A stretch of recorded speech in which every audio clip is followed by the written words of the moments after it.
L'idée de cette activité, conférence débat, c'est après avoir enseigné ces deux cours, dans ces deux cours, il y a la matière qui relate la complémentarité entre le droit humain et le droit international humanitaire.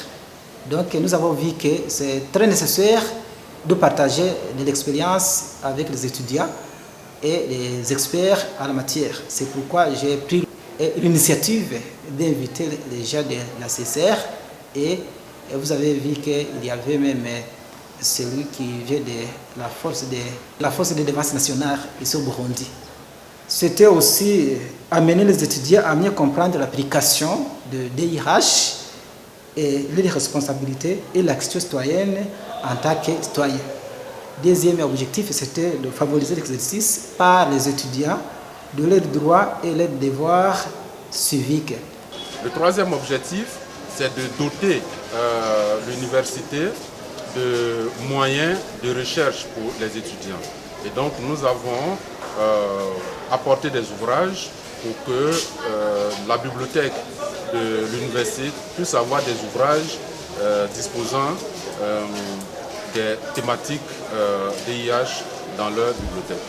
L'avantage que nous avons bénéficié en tant qu'étudiants, nous avons su comprendre aussi comment est-ce que les droits peuvent s'appliquer dans plusieurs pays, dans plusieurs États.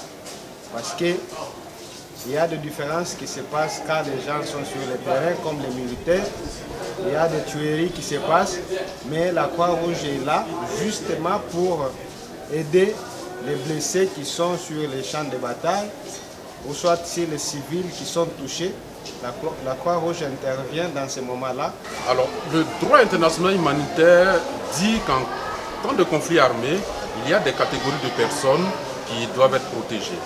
Ce sont les personnes qui ne participent pas ou qui ne participent plus, notamment les combattants qui étaient au combat, mais qui, pour des raisons quelconques, raisons de maladie, raisons de blessures, raisons de capture, ne sont plus des acteurs physiques au conflit. Donc les catégories de ces personnes-là qui ne participent plus. Mais aussi les personnes qui ne participent pas, donc des civils qui n'ont pas, je peux dire, une action directe dans le combat.